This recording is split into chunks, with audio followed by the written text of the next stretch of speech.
السلام عليكم ورحمة الله وبركاته.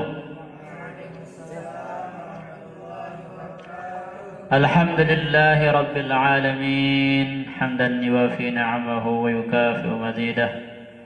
يا ربنا لك الحمد كما ينبغي لجلالك وعظيم سلطانك. سبحانك لا علم لنا إلا ما علمتنا إنك أنت العليم الحكيم. رب اشرح لي صدري ويسر لي أمري واحلل عقدة من لساني يفقهوا قولي. اللهم أصلح أمة محمد صلى الله عليه وسلم وفرج عن أمة محمد صلى الله عليه وسلم وارحم أمة محمد صلى الله عليه وسلم وانشر واحفظ وأيد نهضة الوطن في العالمين بحق محمد صلى الله عليه وسلم. أما بعد. قال المؤلف رحمه الله تعالى ونفعنا بعلومه في الدارين آمين. ومن أعظم الدروس المستفادة في هذه الرحلة درس الصلاة. Di antara pelajaran yang sangat berharga, yang sangat besar nilainya, yang bisa diambil faedah dari perjalanan Isra Mi'raj baginda Nabi besar Muhammad sallallahu alaihi wasallam, yaitu pelajaran tentang salat.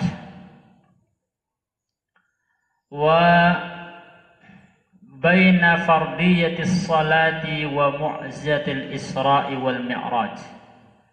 Dan antara salat fardu, antara difardukannya salat 5 waktu ini dengan perjalanan Isra dan Mi'raj, ada hubungan yang sangat kuat, irtibatun daqiqun wa wasiqun. Ada ikatan yang sangat kuat dan dalam. Yunasibu an tusamma fihi shalah, yang dinamakan dengan salat.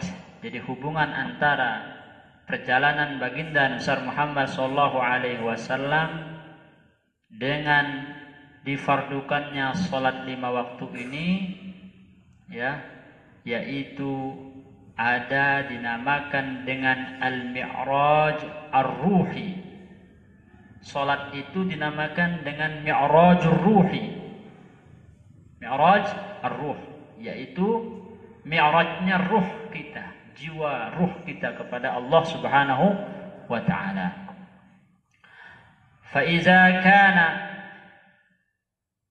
mi'raj nabiyina sallallahu alaihi wasallam bi jismihi wa ruhihi ila as-sama'i mu'jizatan, fa inna Allah ta'ala ja'ala lil ummatil muhammadiyyati mi'rajan ruhiyan fi kulli yawmin 5 marratin ta'ruju fiha arwahuhum wa qulubuhum ila Rabbi subhanahu wa ta'ala.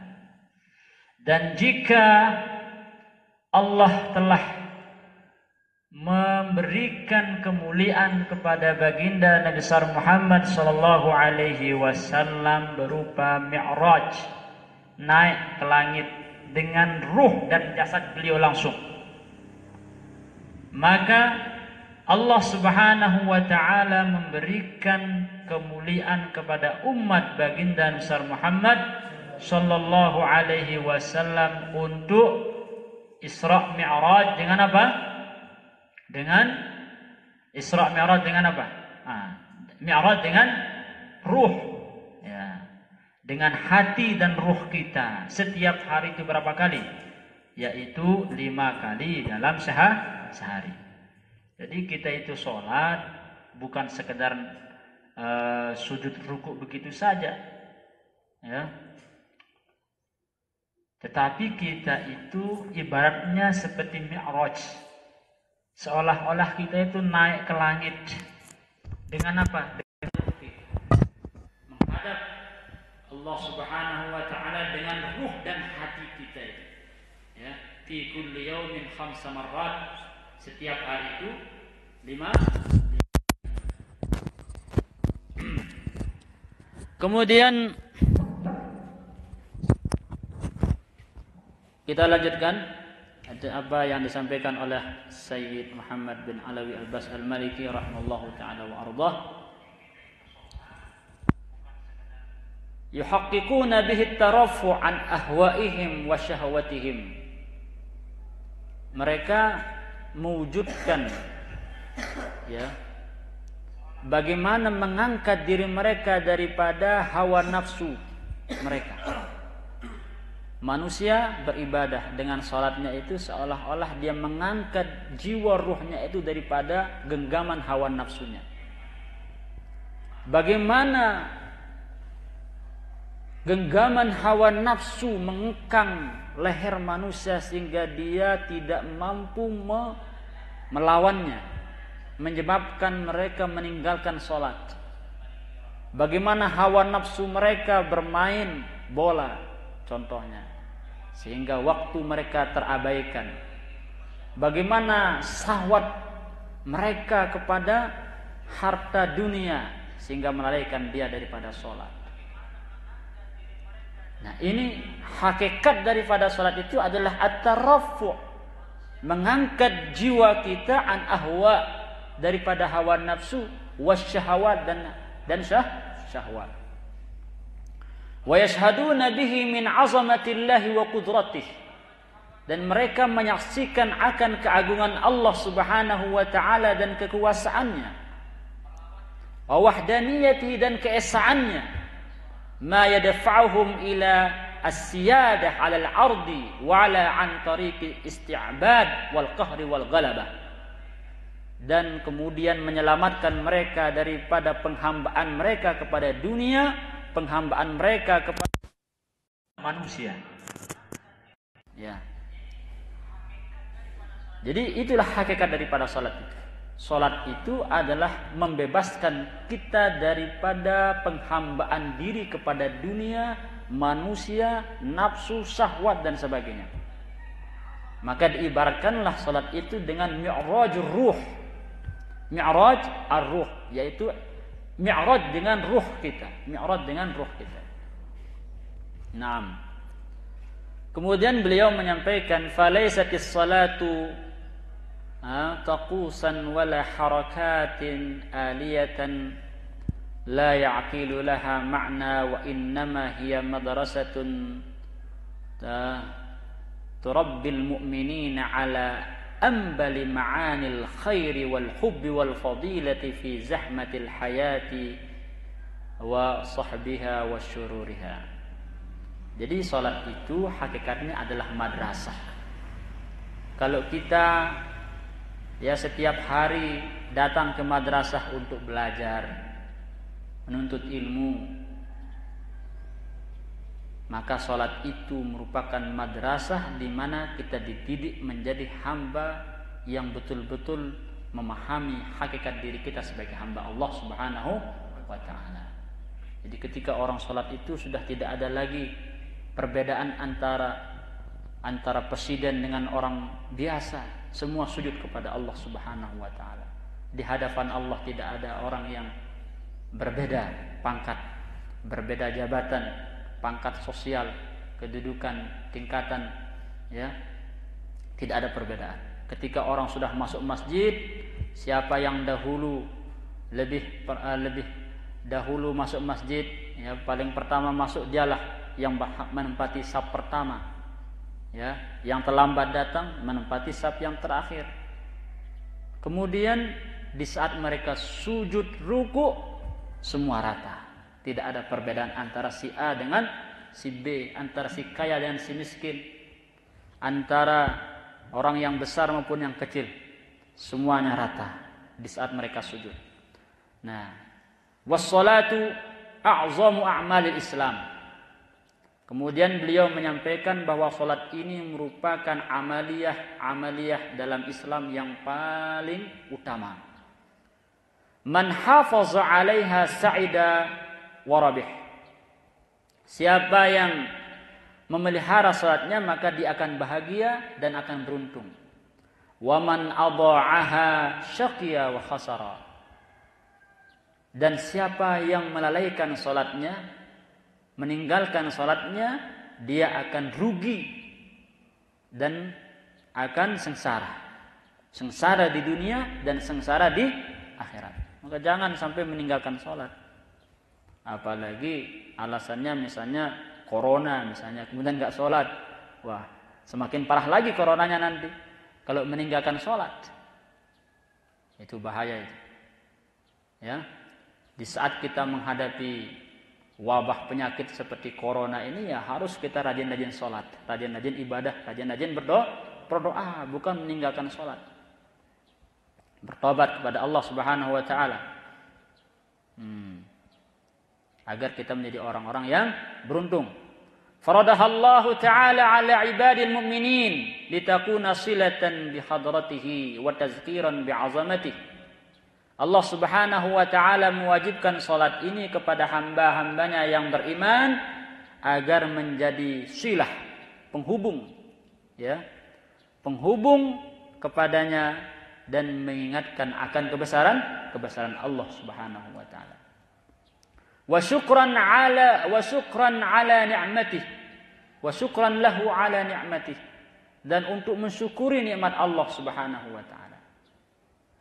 Kita di pagi hari sarapan atau tidak? Sarapan. Kita syukuri dengan apa? Salat zuhur atau salat duha atau zuhur. Habis zuhur kita sarapan lagi enggak? Sarapan? Enggak, bukan sarapan namanya. Makan siang. Nah, kita syukuri dengan apa? Salat asar. Habis asar makan lagi atau tidak? Ya, minum kopi kan gitu. Syukuri pakai salat maghrib. Salat maghrib makan lagi atau tidak? Makan. Syukuri pakai salat isya. Subuh tidur atau tidak? Tidur. Nikmat itu atau bukan itu nikmat tidur itu? Oh, nikmat itu lebih enak daripada roti itu tidur. Ya. Tidur itu lebih enak daripada madu katanya. Ya. Kita syukuri pakai apa? Salat subuh. Nah, banyak lagi nikmat yang lain.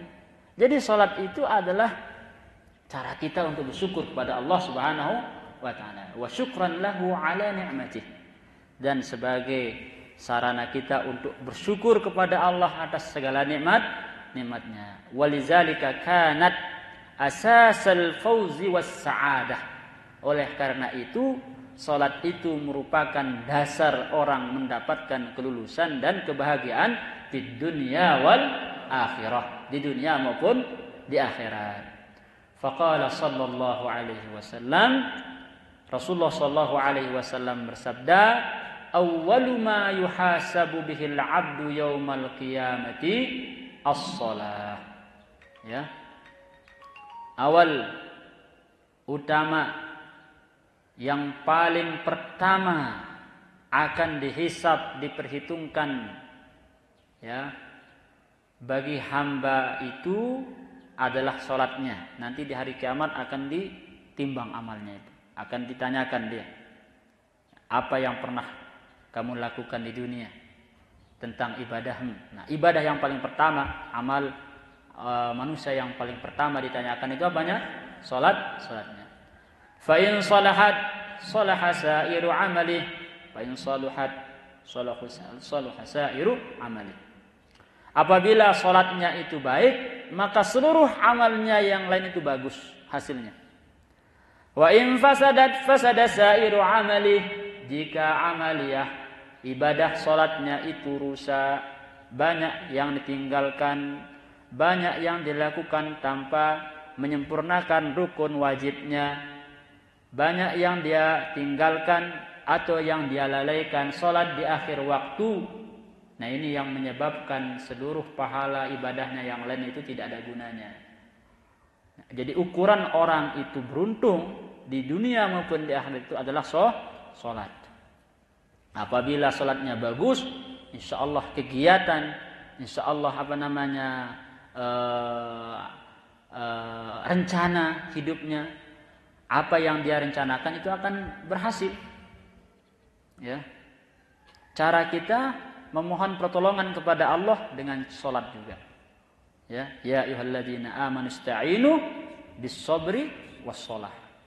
Wahai orang-orang yang beriman, minta tolonglah kepada Allah dengan sabar dan salat. Salat bisa maknanya doa, salat juga ya maknanya salat sesuai dengan rukun-rukun dan kewajiban-kewajiban yang diwajibkan dalam salat itu sendiri. Baik. Kemudian beliau mengatakan wala ajaba an takuna as-salata unwanul amal. Maka tidak heranlah salat ini merupakan dasar amal itu. Fa innal mudawamata ala adaiha kamilatan bi khushu'in wa khudu' lillahi ta'ala taghrusu fin nafsi muraqabatuhu azza wa jalla wa man raqabahu jalla wa ala khashiyahu wattaqah wa aqbala ala ma fihi ridah fa sadaqa iza haddasa wa wafa iza wa'ada wa adda al amanata wa sabara 'inda niqamah wa syakara 'inda ni'mah. قال تعالى إن الإنسان خلق هلوعا إذا مسه الشر جزوعا وإذا مسه الخير منوعا إلا المصلين الذين هم على صلاتهم دائمون. Itu ada dalam surah Al-Mi'raj ayat 19 sampai 23. Beliau mengatakan bahwa dasar kebaikan seorang itu pada salatnya. Jadi salatnya adalah fondasi kedua dalam Islam setelah syahadatain itu. Maka dengan kita selalu memelihara salat 5 waktu ini dengan sempurna, dengan khusyuk, khudu kepada Allah Subhanahu wa taala, maka akan menanamkan dalam jiwa pribadi kita itu sifat-sifat yang baik. Di antara sifat yang baik itu adalah muraqabah. Muraqabah itu selalu merasa terawasi. Selalu merasa diawasi oleh Allah Subhanahu wa taala. Tidak pernah kita hilang ingatan kita kepada Allah Subhanahu wa taala. Nah, wa man raqabahu jalla wa ala, siapa yang selalu merasa terawasi oleh Allah Subhanahu wa taala, khasyiyahu wattaqah, maka dia akan selalu bertakwa, takut kepada Allah Subhanahu wa taala, wa aqbala ala ma fihi ridah, dan akan melaksanakan segala perintah yang mendatangkan keridhaan Allah Subhanahu wa taala. Paham maksudnya? Jadi salat itu penting. Maka yang lahir adalah sifat-sifat yang baik atau akhlakul karimah. Sifat jujur, kalau dia berjanji dia menepati janji, kalau dia bicara dia jujur, kalau dia diberikan amanah dia tunaikan amanah.